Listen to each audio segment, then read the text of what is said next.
This 15-minute video gave a general overview of data-driven storytelling, and it gives the example of a businessman struggling to pay his employees. The main takeaway from this video is to understand that even when you're presenting data, you should still have a story-like element towards it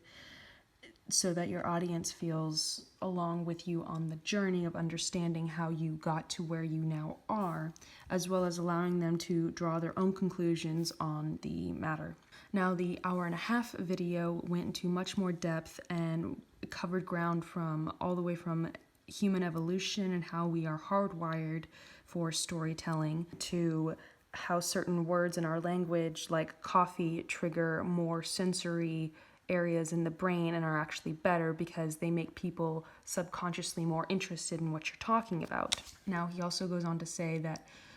communication is absolutely key and you need to know what your message is and what you want to get across to your audience, but you also need to understand what your data alone is saying by itself, regardless of what your intent on the message is. He uses various examples of infographics, including stuff presenting World War II data, to how much